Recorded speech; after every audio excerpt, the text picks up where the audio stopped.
Yo, yo, yo, what's good, y'all? It's another episode of Danny's Dimensions. I'm here with my very special friend, man, a very good friend of mine. I've known him for about 11 years. You know what I'm saying? We go back.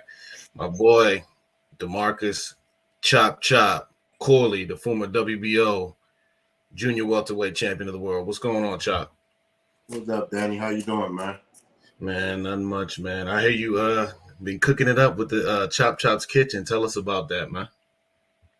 One of my passions. Yeah, I like to cook. I like to eat. That's what's up, man.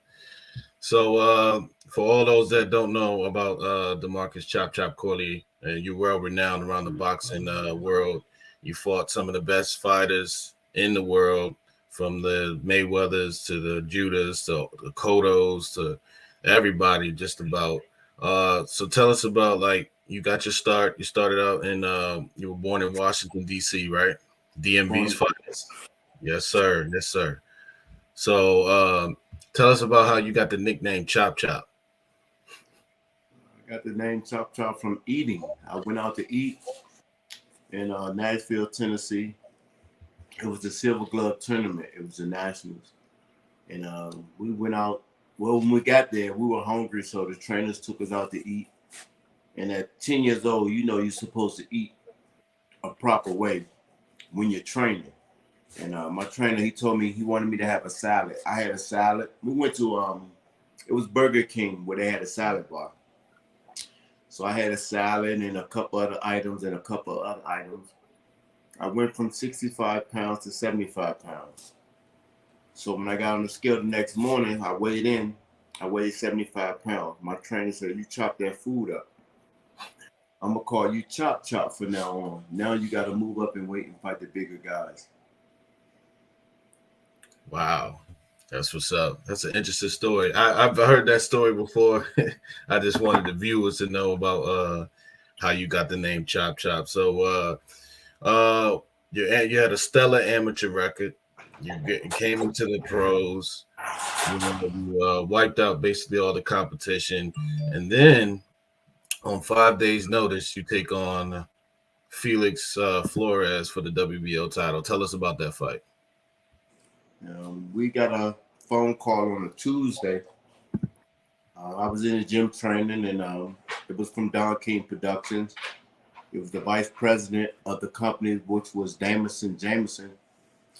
And she asked us, "Will we be interested in fighting?" And we said, "Yeah." She said, "Well, the fight is this week. It's on Saturday," and that was June the 30th. Hmm. She said it'll be for the vacant WBO title. And I said, "Well, that title's not vacant. Enir Julio has that title." Right. She said, "Yes, he does has the title, but he has cataracts and he has to go have surgery, and we need someone to fill in for him to fight Felix Flores." I said, "So the fight is on a 5 day notice. I'm fighting for the title." She said, "Yeah." She said, "Would you be interested?" I said, "Yeah, let's do it." And my manager at that time was Kurt Caswell. He asked me, said, "You ready?" I said, "I stay ready. I'm ready." It was scheduled for 12 rounds. Yeah, we all know it didn't last too long at all as we're looking at the highlights right now. Uh 249. yeah, man, that man, you came out blazing. Was there something that you saw early on, like that you saw that you could get him out of there, that he wasn't prepared as you thought he should have been? No, we had 3 days to study the footage of him, and we seen how he fought Sean Bay Mitchell, Yeah, he did fight Mitchell. and we capitalized on the mistakes that he made. We Yeah, knew that we knew that he would be expecting to blow me out because no one never seen me really fight on TV yet, and he had right. already had his big debut on TV.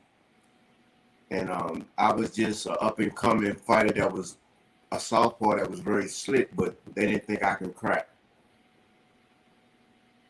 Yeah, and they find out very quickly what happened, what was going on with that, because you caught him with I think it was a left, and Well, it was an uppercut actually. Caught him with the uppercut, and from then on, it was pretty much over with. It was a wrap, and you became the new WBO champion.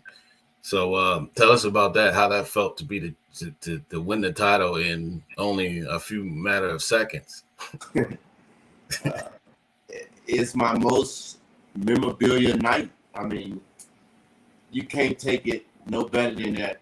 To take a fight on a 5-day notice, and you scheduled to go 12 rounds, looking to do at least 40 minutes of work in a boxing ring, and you just get it over within 2 minutes and 49 seconds. Yeah. So at this point, you as it says the record, you were 25-1. So your only loss was to Inner Julio, which you ended up avenging, right? No, that wasn't Julio who I lost to. I never lost to Julio. I lost to Daniel Lujan in California. Oh, okay, that's right. Yep, that's right. You fought Julio twice and you beat him twice. That's right. You beat him more convincingly actually the second time than the first time. Sure did. The first time I felt his punches coming through the gloves, that's for sure. Wow. So speaking of which, like who was like the hardest who was the hardest puncher or the most difficult fighter that you ever had to face?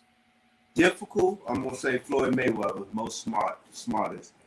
The hardest puncher that I fought will be Freddie Hernandez when I went up to welterweight 147. Right. Right. He was a pretty hard puncher. Yeah, I mean, man, that you've had a lot of memorable moments in boxing. And like you said, this one right here you said this was one of your most memorable fights. What would you say is I remember the Miguel Cotto fight. And I'm sure we all remember that. I believed you were robbed in that fight. I remember Larry Merchant and the HBO commentator saying it was a hometown stoppage. And you caught him for the first time with that sneaky right hook. And you almost had him out of there. Like, what was your thoughts on that? When you almost had Cotto out of there, you was going to upset the apple card. That basically he was the media darling. Everybody was building him up to be like the next Felix Trinidad, but I didn't think so myself. So, what did you think when you caught him? Yeah, the game plan was to take Cotto in the later rounds, and we would have got him. But like everybody said, it was a hometown stoppage. He struggled to make weight. He barely made 140. And then he came into the fight 158 pounds. Wow. Yes, he did. That's right. He came in like 17 pounds over you, what your weight was. Your fighter. And he was much bigger. I could feel the power that he had. But everybody asked me, does Cotto hit hard? I can't say yeah, because I didn't get hit without no shots. I didn't get the chance to experience his punching power. Right. Because I was mostly hitting and moving. He didn't get a chance to land no clean shots on me. And when he hit me on the hip, and that's why I took a knee. Yeah, I remember he's known for doing that. He did that to Zab Judah and some other people and things like that. I remember him several times hitting you on the hip. The referee didn't say anything about it. I think it was like the fifth round. He hit you on the hip, then hit you in the back of the head as you took the knee. The referee just stopped the fight. And I'm sitting here thinking like, okay, why did he stop it? You know what I mean? Like there was no reason for that. So, I mean, when you in a difficult position, you're taught as a boxer to take a knee and to gather yourself. So, I mean, I thought I was doing something smart. Right. And the referee took advantage of that and stopped the fight. Now, did you know when you went into Puerto Rico that you knew that there was no other way that you was going to win but to knock him out? And I still would probably got killed by knocking him out because they arrested a guy at the weigh-in who had a knife, was trying to stick me. Oh my God, for real? Damn. In Puerto Rico at the weigh-in, yeah. Yeah, I've heard some stories about like it getting real rowdy in there in Puerto Rico. Like they really they really get crazy over there. They serious about their fighters. Oh yeah, no doubt. Because when Bernard Hopkins threw the Puerto Rican flag, yeah, he said he was a hair's breadth from losing his life because they chased him out of that arena. It was the Roberto Clemente arena. Was that the arena that you fought Cotto? Was that the Roberto Clemente arena? Nuh-uh. I think. Where did you fight him at? It's one of the Coliseums in Puerto Rico. Yeah. But yeah, man, the Puerto Rican fans are very rowdy. Wow, as we see that uppercut right there with Felix Flores, like, man. And at that point I knew this fight was a wrap. I remember this was the first three knockdown rule in effect, so I just went straight at him. Right, and this was the first time I had seen you fight. Period. I was like, man, who's the chop kid? Man, he's fast. He's got speed. I was like, man, he came out of nowhere. And then I remember you saying after the fight, after you beat him, he was like, I chopped him up. I was like, man, you sure did. Like, he made short work of that guy. Randall Bailey, a good friend of both of ours, he's a big puncher. Do you consider him one of the biggest punchers that you face? Like, I know you mentioned Freddie Hernandez, but would you consider Randall a big puncher as well? I mean, you outboxed him the first time you guys fought for the WBO title and stuff. But do you consider Randall a big puncher, as people say? Is he as big a puncher as they advertise him? I'd say 100%. He's a big puncher. And the reason I didn't give him number one, because when Freddie Hernandez hit me, I felt a tingle in my leg when I went down. That's why I didn't get up. I said, nah, I got 5 more rounds. He can catch me again. But when Randall knocked me down, it was just boom. I went down. I got up. Right. Wow.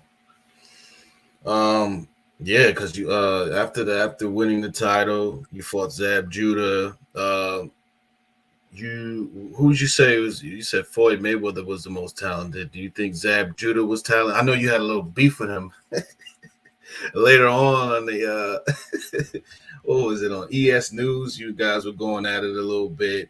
Yeah. I don't know if you guys have reconciled that. Y'all cool? We're great friends now. We just been in LA together. Yeah, so tell us about the press conference leading up to that fight with you and him, because there's been some stories about y'all almost getting into it before you fought Zab. So tell us about that. Yeah, we Bernard Hopkins had fought Robert Allen in Philly, and we were at the pre-fight press conference, and I had my belt with me. And Zab, and he had his entourage. And me, I don't travel with a lot of people. I don't like a crowd like that.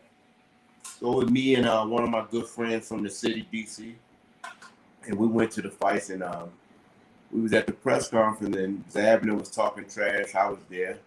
I was talking trash back. And his boy was like, yeah, Zab, what's up with him now? What y'all gonna do? And we was in each other's face, and his boy was pumping him up. And Zab like, yeah, it's whatever. I like, it's whatever. And he took it upon himself to hit me, sucker punch me. Yeah.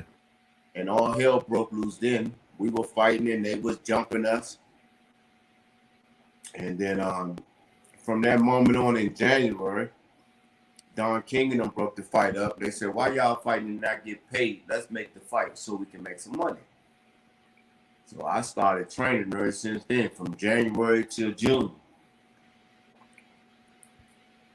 Wow. And I went into the fight with anger, steady going in there calm and letting my hands go the way I wanted to. And Zab got a split decision when he got the knockdown. Yeah, I think that was the only difference in the fight. Otherwise, it was a very contested fight and a very close fight.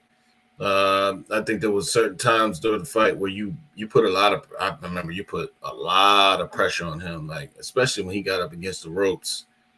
You put a lot of pressure on him and was taking the play away from him a little bit more than you usually do, because I know you usually are a slick boxer. You sit back and box, but I think this particular fight you were trying to get him out of there, and like you said, you were more focused on like being angry than actually, following your game plan. So, who would you say is the best trainer that you've had? Wow. You've had some good ones. I would go with Bernard Roach. I figured you say that. Bernard was good. Yeah. Bernard was good. He's the one that isn't that who you started with, like when you won the title and all that. He was there when you won the title. I won that title with him, but I won title with Adrian Davis. Right. I won title with Tyrone Jones. Yeah. Okay. So are you still fighting right now? Do you have any fights lined up, or are you just chilling and training? I know you've been training. We just did an exhibition, me and Devin Alexander. We had a fight scheduled for August the 6th in Washington, D.C. at the ESA Arena. At the ESA Arena, but they moved that date now because what is it called? Merlin Live got a boxing event the same day. So everybody will be at Merlin Live on August 6th, steady at the ESA Arena. Okay. So the ESA Arena, guys, get your tickets, man. Go to see Chop. Go my boy Chop. Go against Devin Alexander. You got that you had fought previously. What was it, 2007? You guys 12. fought 12. Yeah, 12. You guys fought a long, it was a while back. So is it actual it's an exhibition, or is it actually a fight? That was an exhibition. We just did it on 4th of July. Okay, you guys already did that. Okay. Yeah. So tell us about your training right now. Your son Chop, Little Chop. How's he doing? Little Chop is being Little Chop, having fun playing. He's not in the gym right now. Okay. He still have the passion for boxing. He loved it. I mean, it was instilled in him when he was a baby. Right. When he was in Pampers, he was boxing when he was in Pampers. He was in training camp when he was 2 years old, training already. We took him to Philadelphia for training camp when I was out there working with Tevin Farmers. Right. So it's in the little boy's blood to be a boxer. Okay. All right. So for anybody if your fans want to look you up, what do you how do we look you up? How do we find what's going on? You can find me on Instagram, DeMarcus Corley 2019. My other Instagram, which is I Love to Cook, Chop in the Kitchen. My Facebook is DeMarcus Corley. We're getting ready to do a YouTube channel eventually, which is going to most likely be Chop's Kitchen. That's what's up. That's what's up, man. I appreciate you, man. Always coming by, man. It's been a while. You know what I'm saying? We've been good friends, man. I appreciate you coming on the show. And, it's been real. You've been a credit to boxing. You've been boxing for what, over 30 years, right? 37 years? 38 years now. Wow. So are you do you plan on having any more fights, or you just done, or do you? No, we fighting. We definitely be back in the ring the end of October. Okay. That's going to be in Jackson, Tennessee. One of my sons may be fighting on that card with me as well. That's if he decides to get himself right and do the right thing. He'll be fighting, but I'll be back in the ring soon. Yes, sir. All right. Appreciate you coming by, Chop, man, and for all you viewers out there, man. This is a good friend of mine. Great interview, man. And another thing, Danny, we got the event coming up July 30th in DC. Okay. Is Hands Up, Guns Down. Okay. They doing that event. I just posted the flyer. I had a location within another day or so I'll be sharing that. Okay. I think the tickets are $25. It's an outdoor event.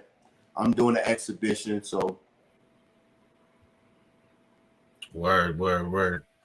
So definitely, we'll be checking that out, man. We appreciate it, man. Appreciate you coming by, man, and talking with us, man. And we can do this again one day, man. All right, no problem. All right, appreciate you, Chop. And that's another episode of Danny's Dimensions today, chopping it up. with my boy Chop Chop Corley. All right. Peace out. Bye.